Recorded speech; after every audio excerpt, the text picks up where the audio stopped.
the Brady Bunch looked like the safest place on television. One house, one blended family, and a promise that every problem could be fixed before the credits rolled. But that perfect warmth is exactly why it still hurts. It's the home so many people ran to when their real home didn't feel stable. Now in 2026, the cast's stories reveal the other side of the sunshine, reinventions, hidden battles, and losses that make the reruns feel less like a sitcom and more like a memory you can't go back to. Mike Brady, the calm architect father who felt like the ideal American dad, was portrayed by Robert Reed. He was born on October 19, 1932, in Highland Park, Illinois, and was 37 when the Brady Bunch began in 1969. Mike's power came from steadiness. He rarely raised his voice, rarely lost control, and somehow always had the right lesson waiting at the end of the day. But what makes this story hit harder is the contrast between the clean sitcom image and the real man behind it. Reed reportedly clashed with the show's direction at times because he wanted it to be more realistic, yet he still delivered the warmth that made the series feel safe for generations. After the show, he kept acting on television and stage, but his life ended far too soon. Reed died on May 12, 1992, at 59, and in 2026, his reruns carry a different weight, because The Perfect Dad suddenly feels like a reminder that behind every comfort show is a real human life, with real limits and an ending no script can soften. Carol Brady, the bright center of the Brady home who could turn chaos into comfort, was portrayed by Florence Henderson. She was born on February 14, 1934, in Dale, Indiana, and was 35 when the series began in 1969. Carol wasn't written as flashy.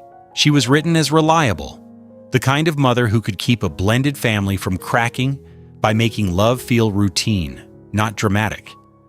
Henderson gave Carol a warmth that felt effortless, which is why audiences trusted her. She made the perfect family fantasy believable. After the Brady Bunch, Henderson stayed visible for decades through television, stage work, and pop culture appearances that kept the nostalgia alive, like she never stopped being America's TV mom. She died on November 24, 2016, at 82. And by 2026, her legacy still lands gently. Carol Brady remains the face of a time when TV promised that family could heal itself, if you just kept showing up with patience and love.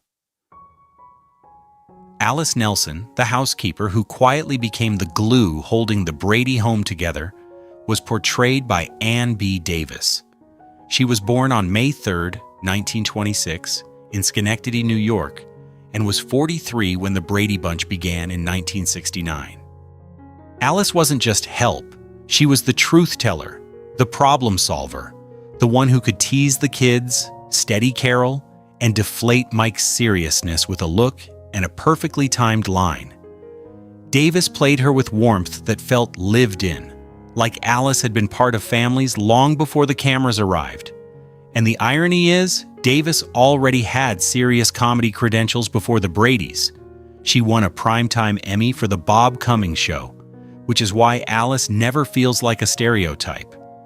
She feels like a professional comedian disguised as comfort. Davis died on June 1, 2014 at 88 after a fall, and in 2026 her scenes hit like the purest kind of nostalgia. The person who never asked to be the star, yet somehow became the heart. Greg Brady, the confident oldest son with rock star dreams and big brother swagger, was portrayed by Barry Williams. He was born on September 30, 1954, in Santa Monica, California, and was 15 when the series began in 1969. Greg became the face of Brady teenhood, cool enough to lead, awkward enough to still be relatable, always chasing the next version of himself. Williams played him with easy charm, but what made Greg stick was the feeling that he was always performing adulthood before he was ready. something a lot of viewers recognize later in their own lives. After the Brady Bunch, Williams stayed close to entertainment through stage work, TV appearances, and the long afterlife of Brady reunions, becoming one of the most visible keepers of the show's legacy. In 2026, he is 71, and Greg remains the embodiment of a certain American memory.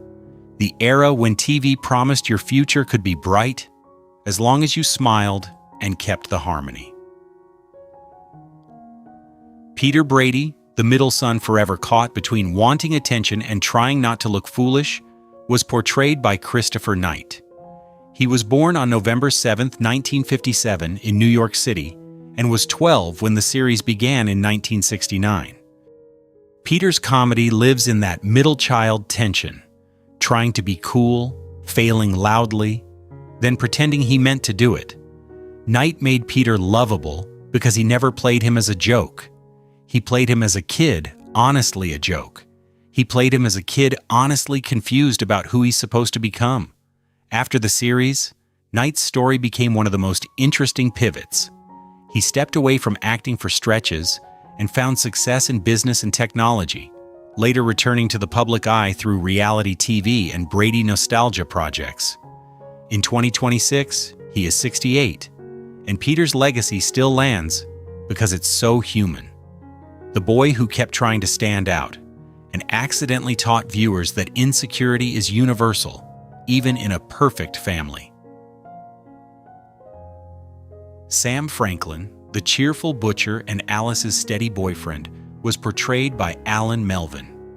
He was born on February 18, 1923 in Kansas City, Missouri, and was 46 when he first appeared. Sam is a small role, but he expands the Brady world, proof that Alice has a life and love beyond the kitchen, and that kindness can exist outside the family unit too. Melvin played Sam with relaxed warmth, like a man who knows how to make ordinary moments feel safe. Off-screen, Melvin had one of those classic TV careers that quietly spans everything: sitcoms, character parts, and voice work that shows up in the background of many childhoods. He died on January 17, 2008 at 84, and by 2026, Sam's scenes feel like a soft ingredient you don't notice at first, until you realize how much they helped the Brady home feel like a real neighborhood, not a sealed TV bubble.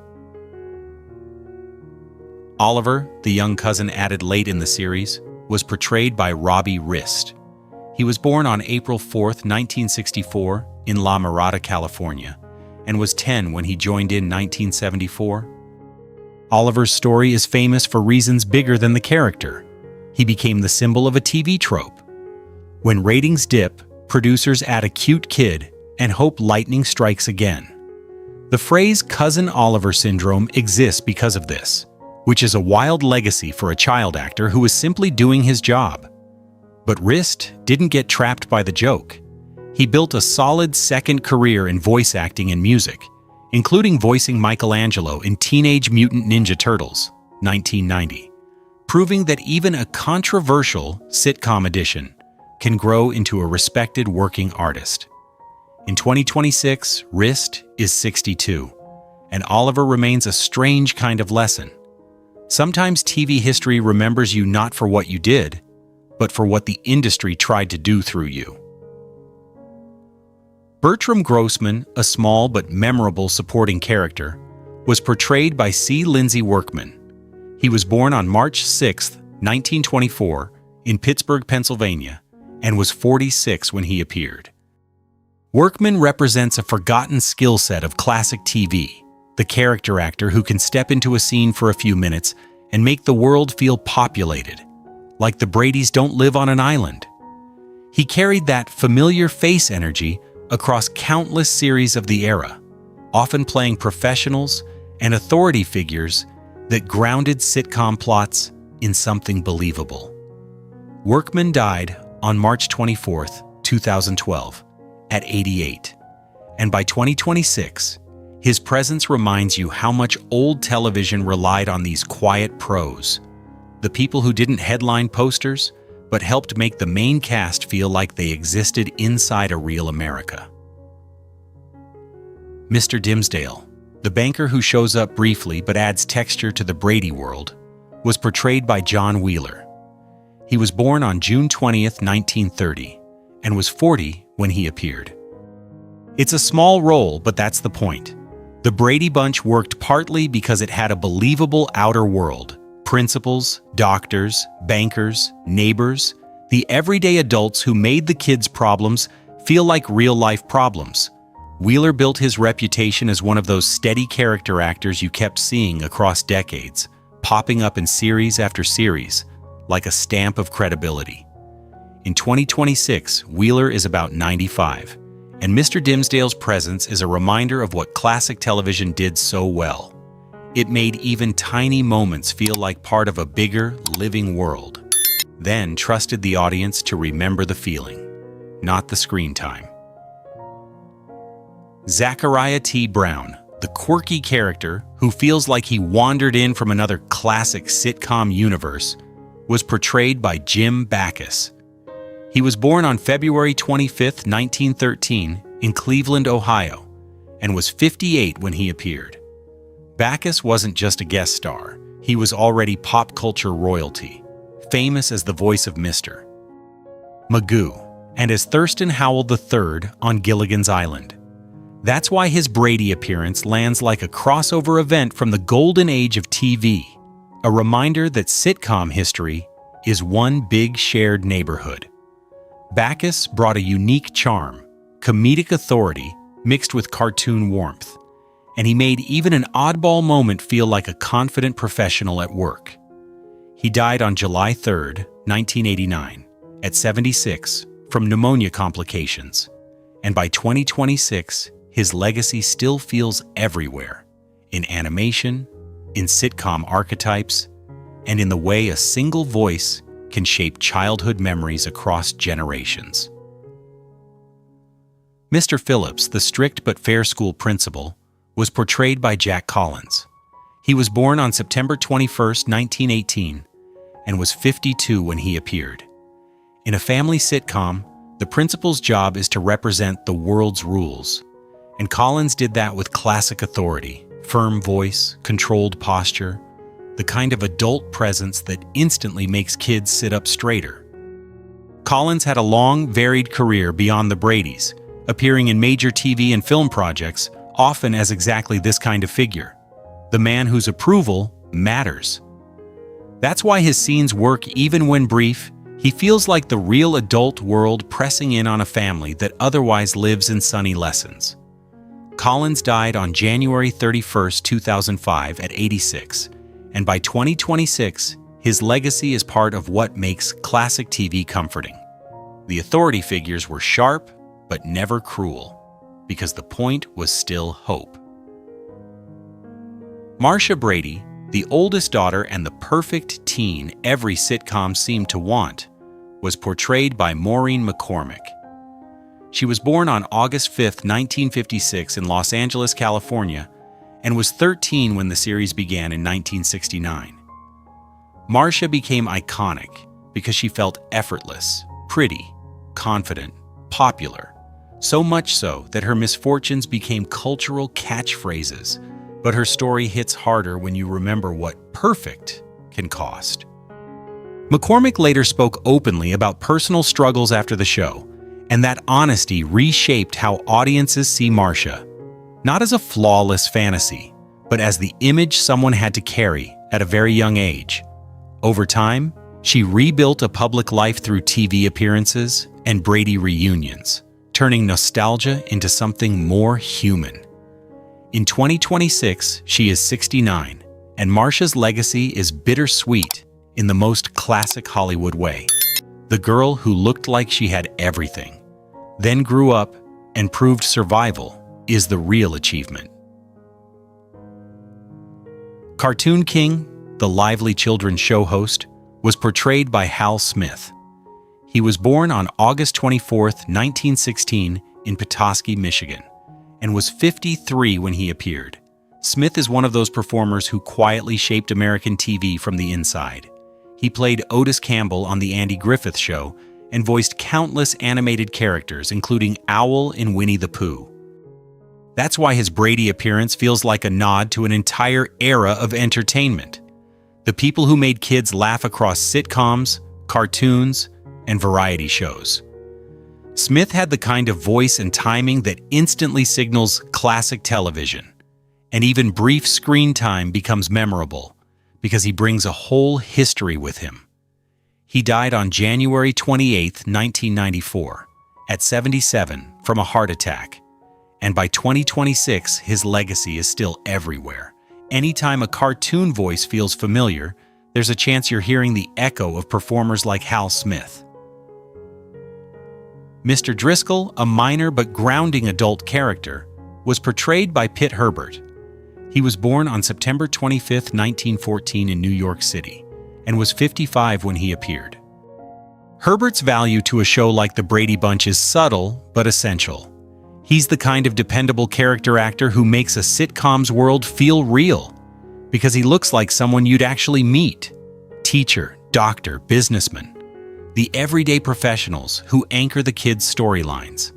Herbert built a career on that reliability, appearing across many of the era's biggest TV titles, always bringing a steady, believable presence.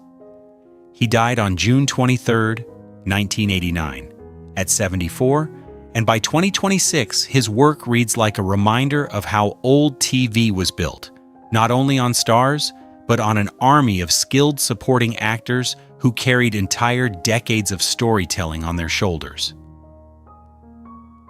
Jan Brady, the sensitive middle daughter who lived in the shadow of Marcia's perfection, was portrayed by Eve Plumb. She was born on April 29, 1958, in Burbank, California, and was 11 when the series began in 1969. Jan became a legend not because she won, but because she captured something real. The pain of comparison inside your own home, the feeling of being unseen even when you're surrounded by family. Plum played Jan with vulnerability that made her more than a running gag, and that's why the character still resonates. Jan isn't just funny, she's familiar. After the show, Plum kept acting steadily and also pursued painting, building a second identity away from the spotlight's pressure. In 2026, she is 68, and Jan's legacy remains one of classic TV's most unexpected gifts, a character who turned insecurity into connection and proved that the middle child can end up being the one audiences understand the most. The Examiner, a small role that helped sell the Brady world as a real place with real institutions, was portrayed by Herb Vigran.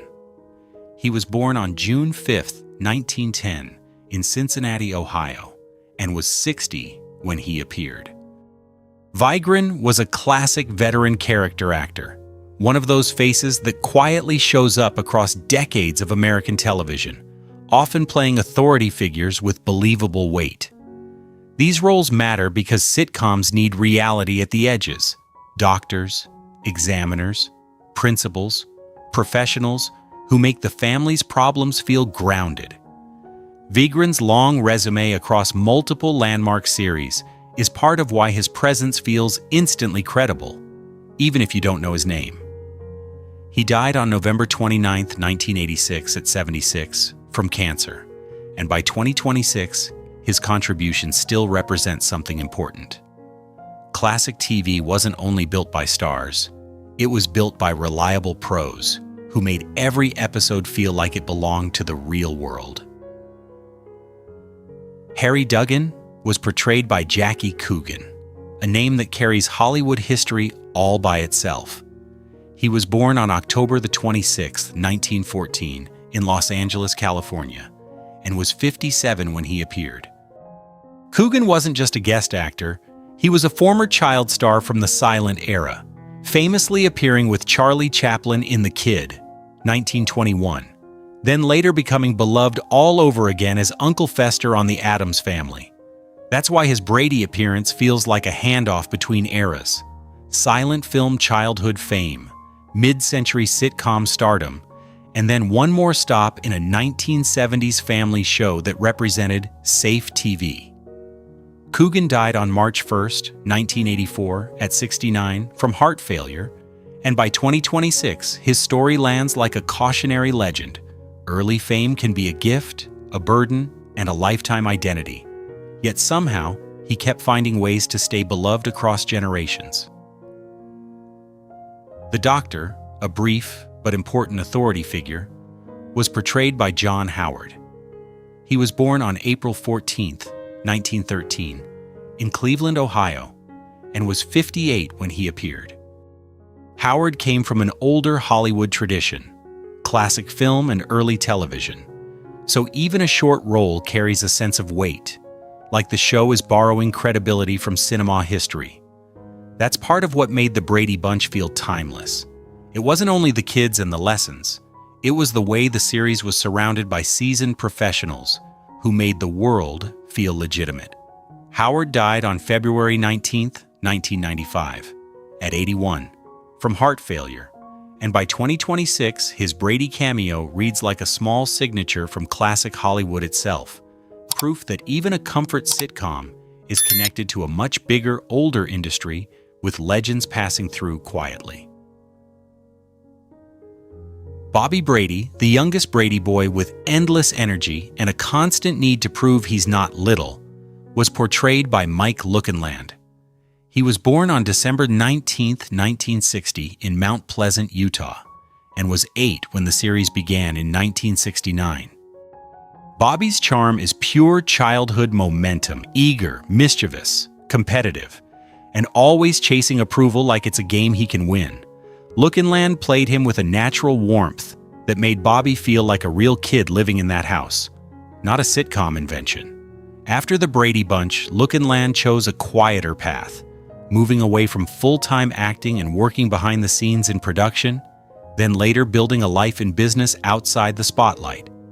In 2026, he is 65, and Bobby's story is one of the most relatable after-fame arcs. Sometimes the healthiest ending isn't staying on TV forever. It's growing up, stepping away, and finding a life that belongs to you. Cindy Brady, the youngest Brady with the lisp, the pigtails, and the constant need to be noticed, was portrayed by Susan Olsen.